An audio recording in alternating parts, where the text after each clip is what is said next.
Ce cours n'est pas une initiation à la danse avec l'abanico ou en l'occurrence quand il est aussi grand le péricone. C'est plutôt des conseils pour ceux qui ont déjà dansé avec le péricone et qui veulent vraiment améliorer la beauté du mouvement. Donc, aquí está. Première règle très importante, le poignet est souple. En général, c'est le poignet qui va initier le mouvement et la gravité qui fait le reste. La gravité seulement, c'est pas... Déjà, au bruit, vous voyez, c'est beaucoup plus désagréable. Donc vraiment, il faut vous dire que le poignet est souple. C'est juste un petit « ah » comme ceci et la gravité fait le reste. Il faut savoir que la majorité des palos dans lesquels on utilise un éventail, ce sont les cantes de ida et vuelta qui viennent du coup d'Amérique latine. Il faut vous dire, l'intention c'est je suis à Cuba, sur la plage, il fait chaud, donc je vais faire le moindre effort, d'accord? C'est pas j'y vais comme ça, je m'énerve. Non, c'est doux, c'est sensuel, c'est bon, donc c'est juste hop là. Et c'est tout. Deuxième règle très importante, l'éventail est toujours aligné à votre avant-bras. Que vous soyez ici, ici, vous voyez, c'est aligné, c'est pas là, non, c'est aligné, que ce soit là. Que ce soit là, que vous fassiez des grands mouvements, comme ça c'est toujours aligné. Et de la même manière où il y a toujours ces histoires de lignes, il y a toujours aussi une histoire de parallélisme, à part pour certains mouvements, typiquement par exemple celui-là. Vous êtes toujours parallèle à la ligne du sol, c'est-à-dire je suis bien droite, je ne suis pas vers l'avant, je ne suis pas vers l'arrière, je suis droite, parallèle, parallélisme, ligne. Il faut vraiment penser à ces termes-là. Ça va gagner en élégance rien qu'en faisant vraiment attention à ça, d'accord? Parce que si vous faites ça, je sais pas, c'est moins beau, non? Ce sont des danses très sensuelles, d'accord? Donc il faut être douce. C'est-à-dire, par exemple, vous avez certains mouvements typiques où par exemple on va frapper l'épaule et la hanche. C'est pas... Vous allez non seulement abîmer votre éventail, mais vous allez aussi avoir des taches étranges sur votre corps et vos proches vont vous demander... C'est même pas je tapote en fait, c'est je désigne. Mira, mi hombro, mi cadera, ok? C'est de la douceur, c'est pas je vais taper, c'est rien d'agressif, c'est vraiment, si vous voulez être juste dans l'interprétation du palo, c'est de la douceur, de la sensualité et rien d'autre. C'est comme sur ces mouvements où vous allez désigner votre visage, etc. C'est pas « je vais te couper la gorge », non, c'est « ah, regarde, je me suis fait une nouvelle coupe de cheveux », enfin j'abuse un peu, enfin quoi que. C'est vraiment cette sensation-là, c'est pas...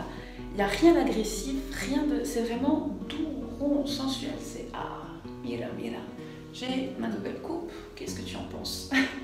Il y a danser avec l'éventail comme si c'était un accessoire extérieur à votre corps, ou il y a danser avec l'éventail comme si c'était la prolongation de votre main, de votre bras, de votre corps. Donc, par exemple, prenons un mouvement tout simple où on va fermer ici, ok? Je l'ai fait volontairement mal pour pas se brûler la suite. Premièrement, très important, comme c'est une prolongation, vous êtes obligé de faire des grands mouvements, parce que imaginons, autre mouvement. Si vous faites ce mouvement-là, sans faire attention et en faisant des tout petits bras, parce que vous avez l'habitude de faire des tout petits bras, vous allez vous taper, vous allez faire pas. Donc vous êtes obligé de faire des grands mouvements. Attention par contre, autant, regardez, là je mets bien le torse, etc. Autant serrer les abdos, sinon ça va faire un truc moche un peu... vous voyez ce que je veux dire? Donc serrez bien les abdos. Accompagnez le mouvement. Revenons au mouvement antérieur, si vous le voulez bien. Donc, bien aligné, on se souvient, à son avant-bras, parallèle. On va juste fermer, comme ceci. Le problème, c'est qu'il y a une différence folle entre je ferme mon accessoire parce que ma prof me demande de le faire et je vais fermer mon accessoire comme si c'était une partie intégrante de mon corps. C'est-à-dire que, regardez, je me recule. Je suis là. Non seulement je vais changer le poids de mon corps, puisque là j'étais ici, je vais venir là, mais en plus je vais changer le torse et les épaules de sens pour suivre en fait le mouvement de l'éventail et ça va tout changer. Je remonte ici. Voilà. Et ici. C'est quand même... 1000 fois meilleur. Quel que soit le mouvement que vous fassiez, vous faites un grand mouvement et surtout vous laissez le corps le suivre en fait, naturellement, comme si, je sais pas, vous vous laissiez aller et votre corps va suivre naturellement les mouvements de vos bras. C'est-à-dire que si on se laisse aller, qu'on fait ça, je sais pas, il y a le torse qui va partir un peu, alors que si on est tendu et un peu stressé, il va y avoir que les bras qui vont bouger. Donc de la même manière, il faut que, comme vous êtes sensuel en fait, pensez à ça, vous êtes sensuel, vous avez peur de rien. Donc vous faites des grands mouvements. La pudicité, qu'est-ce que c'est? On n'en sait rien. On s'en fout, tout ce qu'on veut, c'est se montrer.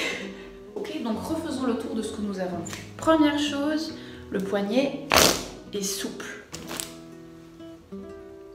La gravité fait le reste. On ne fait pas d'effort, c'est le moindre effort. Ok, on se laisse aller en fait. On se laisse aller. Deuxième chose, aligné. Parallèle au sol, sauf pour certains mouvements. Troisième chose, de la douceur. On ne veut tuer personne. On ne veut que montrer ce qu'il y a à montrer. On est sur une plage. On veut montrer notre nouvelle panoplie de plage à Cuba. L'intention est quand même assez facile à saisir. Et enfin, je fais des grands mouvements et j'accompagne complètement avec mon corps pour que ça paraisse plus naturel. Et encore une fois, c'est... En fait, il faut lâcher un peu la tension, c'est vraiment ça. On lâche un peu la tension qu'on peut avoir habituellement dans certains palos pour avoir une certaine légèreté, mais une légèreté maîtrisée. Hein, comme dit tout à l'heure, c'est pas je relâche tout mon corps, non, c'est léger, mais pas trop, ok?